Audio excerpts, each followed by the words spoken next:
It's been said that every quilt tells a story, and it's so true. But I also believe every quilter has a story to tell. I wanted to hear about the people behind these wonderful quilts and thought you'd enjoy hearing about their lives also. Welcome to A Quilter's Life. I'm just an old-fashioned lady. Been around a long time. That's how Elsie Coleman introduced herself to me. I had the privilege of going to Elsie's home to interview this centenarian and seeing her beautiful quilts. She continues to make amazing quilts.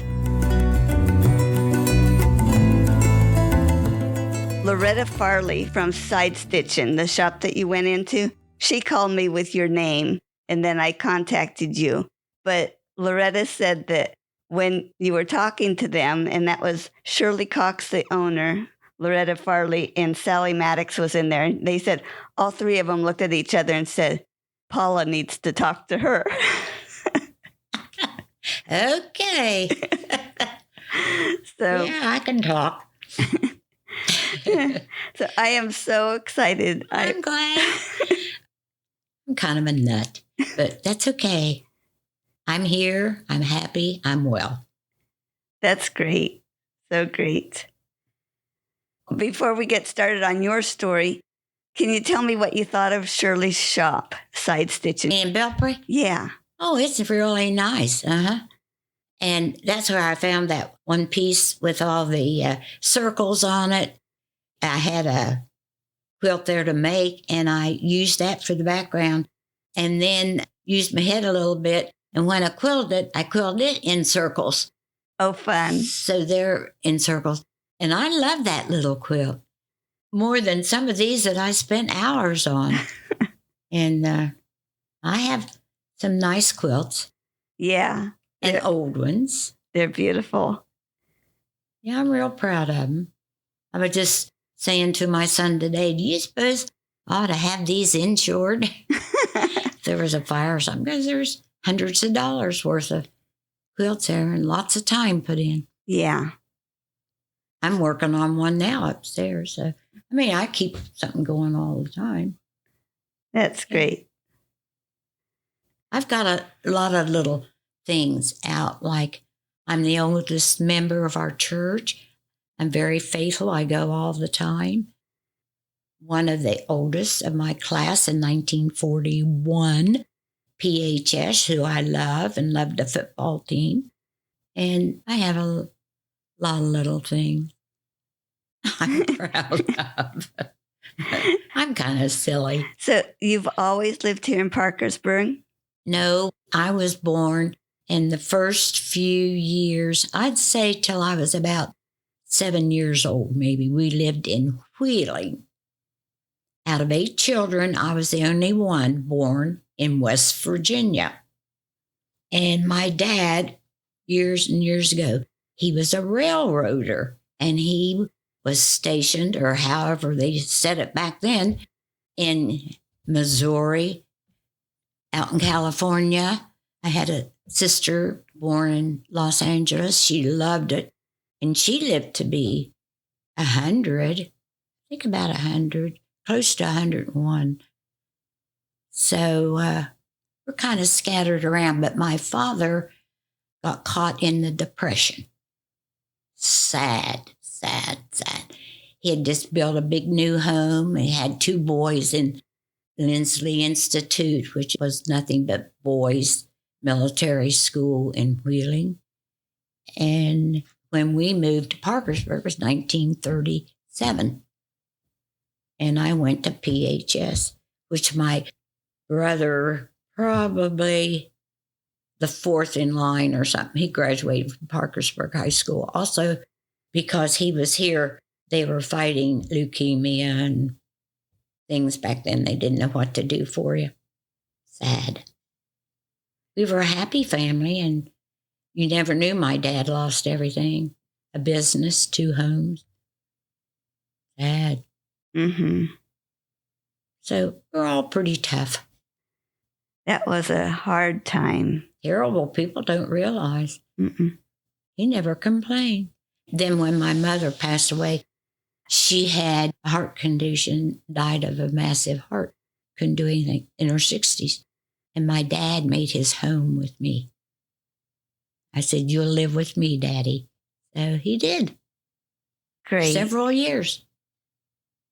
When you think back over your life, do you have just a special childhood memory that stands out? Well, this is a funny one. You want a funny one? I do. Okay. We had nice neighbors, and we had moved to Friendly, West Virginia. We had a big home there, and with all the children and everything. And family came to visit quite often. But we knew everybody around, and we had these really nice neighbors. I would say probably a half a city block away from us. And she came to visit one day. She had her hand in her pocket, and she had one of these big, fluffy sweaters. And she had something in her pocket. And it was near my birthday. And she brought out her hand like that. There was a little chick. And so chick was named Henrietta. And Henrietta to live several years. That was my first pet, was a pet chicken. And my brothers loved to tease me with her. But Henrietta was a very nice chicken. But I had an uncle that kept saying, "Oh, we're having chicken tonight. Do you suppose that's Henrietta?" Oh. Break my heart. A kid, around 10 years old. And then the Depression, my dad lost everything. Had a business, 2 homes, just built that big new home, which is standing and is still beautiful. And with all the children, it had 5 bedrooms plus running water and 2 bathrooms in it. That was almost unheard of back then, to have an indoor bathroom. And that house is in Friendly? Mm-hmm. It's still there. In very good shape. The people that have it now, I don't know. Looks like they've kept up the house. Big 2-story. Nice. Mm. We had a lot of company. The family all loved to come there because we had good garden food. My mother, though, worked real hard. And she was a McLaughlin, and her people came from Ravenswood, and she was a reporter. And that's how my dad and mother met, was through a convention in Charleston. I don't know that much about it. Anyway. And then they had 8 children. Uh-huh. And I'm the last, and I was the last born, and I'm the last one alive. And I have a cousin, my mother's sister's son, and he and I are the only ones left in the family. Now, we haven't mentioned how old you are. Oh, I'm 101. We'll be 102 in a couple of months. Wow, it's amazing. Very good health. I had that fall, which makes me walk kind of slow, but I eat well, and I'm a eater of sauerkraut. And when I had this back trouble and was in the hospital at Marietta, one of the doctors mentioned it'd be good if I ate sauerkraut. I said, "Oh, exciting. I love sauerkraut." They nearly fell out of their chair knowing somebody loves sauerkraut. But I still eat it. I think it's healthy. One of the good healthy. And I was a walker. And I walked miles. I made the newspaper, shows me walking at the city park. And the last 10 years before I fell, I was walking miles every day. So walking, eating sauerkraut, no smoky, no drinky, and you'll live to be over 100. That's my reason for it. I'm going to add, and going to church. Oh, yes. I'm the oldest member of our church. I go to the First Presbyterian Church down in Parkersburg, and I've always been active. Been there ever since I was a teenager. Like I said, I'm their oldest member. And I remember all the different ministers. And I missed a couple of weeks here because it was so cold. I didn't want to go out. And they all missed me. Just a handful go anymore. It used to be a big church. But yeah, school and high school. And then my first job, do you want to know about my first job? Yep. In fact, that's my next question. So, yeah, tell me about your job. My first job was down in Parkersburg at McCrory's 10-cent store. I made 15 cents an hour. And when I got the job, there was just one opening, and it was a hardware department back in the back part of the store. But I worked there, I don't know how long, but quite a while. And my boss's name was Mr. Calcord. Tell me, how many people can remember their first boss's name when they were 19 years old as Mr. Calcord? Big, tall guy. And I knew the secretary for a long time, but I haven't come up with her name here lately. From there, they built a new Grant's 10-cent store on Upper Market. Friends of mine told me there was an opening and I could make a little more money. So I go up there and get a job. There I go to Ames were building shovels for the war, and I got a job over there. I think I made $90 a month, something like that. From there, I went to the rig and reel because I made more money and did the same job. And then I was married. I lost babies, but had Dean. He's in his 70s. Then when he was born, I didn't work for a while. And then I went to work for the revenue at tax time. And you only got about 6 to 8 months work there. Bingo, in comes a public debt. Over I go and make an application, get hired in the mail department. I worked there probably 40 some years. Anyway, I retired from there. So happy ever after. Public debt was a great thing came in here. Yes. Yeah, it was great. Yeah, I had the mail department. I had 12 employees. Still keep in contact with some of them. I've been gone a long time. And once in a while, the government checks on me. And I have to sign a paper and have it notarized that, yes, I am still living. When did that start? When you hit 99? Well, just a few years ago. I've been retired a long time, 40 some years. Yeah. So that was a lot of pay coming in. Yeah. My husband worked there too. And I knew nothing about it, but he took out some sort of an insurance that I got paid a certain amount of his salary too when he passed away. Yeah. So I was financially okay. My neighbors all liked me because I made cinnamon rolls and they got a lot of them. I remember the police chief lived back of us.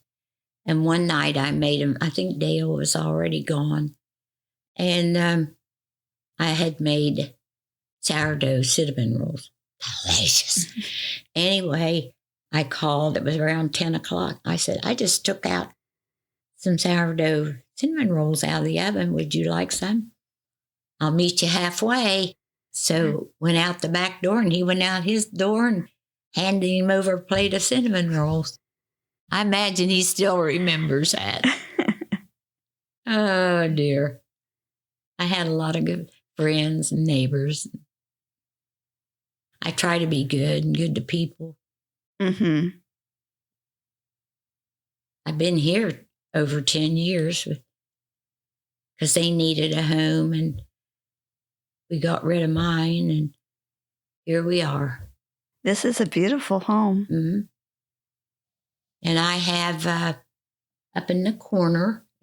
I have a nice bedroom, a little sort of a den. That's my TV. That's where I sit and embroidery, and my own bath. So it makes it nice. It does. As far as I know, we're a happy bunch. That's great. If you were to talk to your great grandchildren, what? I've got some of those. I was trying to get an extra grade in there somewhere.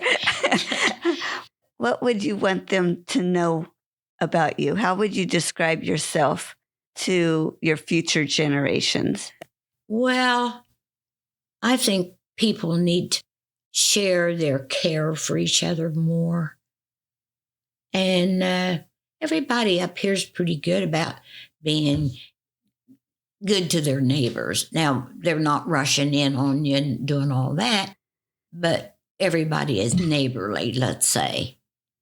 And I'm sorry about the drug situation. Very upset over that. That's sad, because all these young people are missing a lot in life. The United States is a beautiful place. We're going to lose it if we're not careful. And I mean that. Mm-hmm. Just live a good, clean life and love everybody and be kind. I'd give somebody my last penny if they needed it. Mm-hmm. I'm generous, very generous. I think so. And I love PHS. I love my church. So that's the important things. Yeah. Mm-hmm.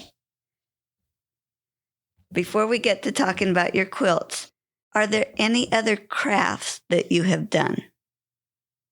Not that I can think of. I mean, I always like to cook, especially bread products. I always kept house and I didn't complain, and I've always been happy. Maybe some people don't think so, but I really have. I've got a lot to be thankful for. I had, like I said, good family, and my cousin and I that are the only ones left in the immediate family. We chitty chat. He lives here in town. He's not well. He's in his 90s. When I was able, I did a lot at church and stuff like that, but I'd say I'm a happy person. Yeah. Yeah. Who introduced you to quilting? My dad's sister, and that's where my name came from, Elsie. Her name was Ella. And that's the quilt she gave me when I graduated. The one here with the flowers? Right here. Mm-hmm. There's one flower that's got a print that was from my little dress I had. Oh, neat. I plan to take some pictures after we're done talking. And so I want to make sure to take a special picture of that so that people that can see that. Oh, neat. And I made the Irish chain over there. I made that for my son when my husband was ill for a year or so. And I was busy and I made that, and then I gave it to Dean. It's beautiful. Mm-hmm. I don't know. They've all probably got a little story somewhere. They usually do. Uh-huh. Whether it's a quilt that you made or one that somebody else made, do you have a favorite quilt? No, I just love them all. It'd be hard to pick out one I'd have to give up or which one I could have, and the rest of them are gone. Yeah. There's some neat quilts out there. Yeah. Well, seeing this quilting on your quilts, are you a hand quilter or do you quilt by machine? No machine here, lady. It's all hand quilted, and so's my daughter-in-law. Wow. Hers are all hand quilted. We do not use the machine. That is not a real quilt. To me, your real quilt is right over there. Yeah. All by hand. Wow. How long does it take you to hand quilt a quilt? You know, it depends on how big the quilt is. I have a quilt And it took me a long time to cut it out and get it pieced and quilted. Yeah, it probably took close to a year on that one. But I don't know. I go through them pretty quick sometimes. Trying to think. Of course, there's quite a few quilts around here, and that was how many years? I don't know. Let's see, 10, 20, 30, 40. I've probably been quilting, 40 or 50 years, I imagine. I never even stopped to think. But probably when I got out of school, and my aunt gave me my first quilt when I graduated in 1941. She made it in 37. That's great. Is there a tool that you use for your quilting that you love? No. Now I have a golden thimble. My sister gave me that one year for Christmas. I don't use it too often, but I do have a golden thimble. Now, there's different steps in our quilting process. Mm-hmm. Do you like each step along the way, or do you look forward to a certain step? No, I like it all. That's why I love a quilt and make them and so forth. You know, you see one or you see a pattern, and then you start working the material and how I'm going to do this and all. And it's a project for you. Then you quilt it. Then you keep it. No, I've given quite a few away. But that little quilt with the elephant, that's the circles there in the corner, one of my favorites. It hadn't been too long ago that I made that, but a friend of mine gave me the little pattern, the elephant, and I just one day fooled with it and went out to find something to put it together with, and we found the material over at this shop. I think it's cute. I just love it. Several of my quilts have gone to PHS as projects, and my doctor I go to won this one. She loves it. Oh, wow. I made it for a project for them to make some money. Oh, here it says, Quilt and Piece by Elsie Coleman, and chances were sold by the Big Red Boosters to make money for the Big Reds. The quilt was won by Dr. Atkins, Elsie's doctor. This was the fall of 2011. My great-grandson, Cody Roney, was on the Big Red football team. Josh Roney played for the Big Reds 2012 to 2014, and Cody's was the fall of 2011. He was a kicker, and I loved to watch him kick. So there's that. Cool. So that's not bad, is it? That's amazing. That wasn't that long ago. No, they're grown men, both married. One of them has children. This is a list of, over the years, I've given away 21 quilts or sold them for the church, for the school, for family, sold to friends and family. And one girl out in California, I don't know how that all came about, and then gave them to the family and so forth. So I kept a little list of that. I did other things. My husband cut out the woodwork, and then I'd paint them and dress them. Those were little angels I did. Fun. So we kind of worked together there for a while when he was able. Yeah. It's a good hobby. It is. Can you share your worst quilting experience? A time or two I loaned them out and never got them back. They were nice people, and that was okay. You know, I'm pretty easygoing, I think. Yeah. I don't know what they think, but you can probably tell I'm easygoing. Uh-huh. There are so many things that we could choose to do with our time. Why do you think you have chosen to make quilts rather than do anything else? Well, I never thought about it, but I would say it was just kind of born in me because back then in the 30s, that's what the ladies did. They had ladies' aid and they always had a quilt and they would quilt people's quilt for them and make $10 maybe or something. Now they're worth hundreds of dollars. And just raised up with it. Most homes had a quilt frame that maybe their husband built and put together for them. Things are different. They have no idea what life was like. We were fortunate because we had just had that big home built and had a bathroom and a bathtub. We had a bathtub. Most people had the little outbuilding.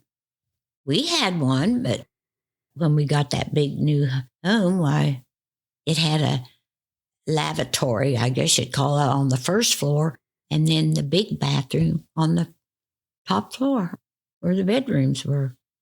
Tub, didn't have a shower, but had a tub and sink, and it was tiled. It was nice. Nice home. Can you share a quilting tip? No, really, I don't have any tips. I think a person really has to like it. I was kind of born with it. I spent a lot of time with my dad's sister that was quite a quilter. And they'd always give you some little thing to work with your fingers. And I've always worked with my fingers. And I try not to cause any trouble. Yeah. I wasn't spoiled for being the last child. I didn't think. Because most kids, really spoil my brothers used to tease the daylights out of me. I am so thankful that Elsie allowed me to interview her. We didn't end our conversation before we turned off the recording, but we got up from the table to go look at so many of her wonderful quilts that she's made over the years. You'll want to check out her episode page where I posted the pictures of Elsie and her quilts. You can find more stories on aquilterslife.com or subscribe on your favorite podcast player so each episode will be downloaded automatically. Also, I want to hear about you and your wonderful quilts. Please contact me, Paula Chamberlain, through the website to set up an interview. And as always, thanks for listening.